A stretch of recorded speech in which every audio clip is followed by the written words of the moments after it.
వెంకయ్య వ్యాపారిని చూసి ఏమనుకున్నాడు?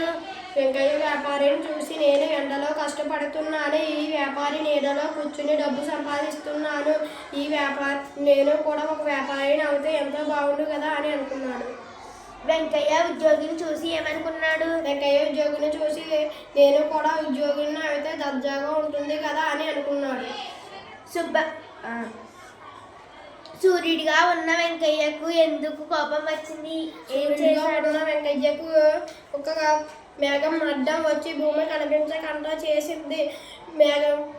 సూర్యుడిగా ఉన్న వెంకయ్యకు కోపం వచ్చింది. ఈ మేఘం నాకన్నా గొప్పది, నేను కూడా ఒక మేఘంగా మారాలి అని అనుకున్నాడు. వెంకయ్య కొండగా ఎందుకు మారాడు? మేఘంగా ఉన్న వెంకయ్యకు ఒక పర్వతం అడ్డం వచ్చింది. మేఘమైన నాకన్నా ఎగిరి చాలా గొప్పది, నేను కూడా ఒక కొండగా మారాలి అనుకుని ఒక కొండగా మారాడు. వెంకయ్య రాళ్ళు కొట్టేవాడు ఎలా మారాడు? రాళ్ళు కొట్టేవాడిని చూసి వెంకయ్య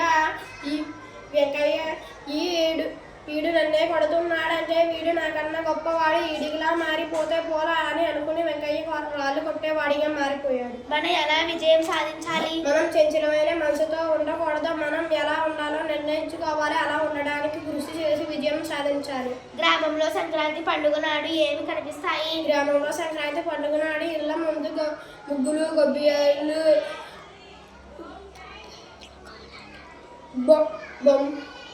హరిదాసు కీర్తనలు, బొమ్మలు, కొలువులు, భోగి మంటలు కనిపిస్తాయి. గణతంత్ర దినోత్సవం నాడు విద్యార్థులు పాఠశాలను ఎలా అలంకరించారు? గణతంత్ర దినోత్సవం నాడు పాఠశాలలో రంగురంగుల కాగితాలతో తోరణాలు కట్టి జాతీయ జెండాలో పూలు వేసి ఎగరవేయడానికి సిద్ధం చేశారు. విద్యార్థులు వరుసలో నిలబడడానికి సున్నంతో గీతలు గీశారు. గణతంత్ర దినోత్సవం నాడు అతిథులు ఎవరు? తెనాలి కళాశాలలో పనిచేస్తున్న అధ్యాపకులు డాక్టర్ రాజేంద్ర ప్రసాద్, డాక్టర్ భాస్కర్ రావు గారు, తెనాలి శ్రీ వెంకయ్య గారు గణతంత్ర దినోత్సవానికి అతిథులుగా వచ్చారు. విద్యార్థుల నాయకుడు ఎవరు?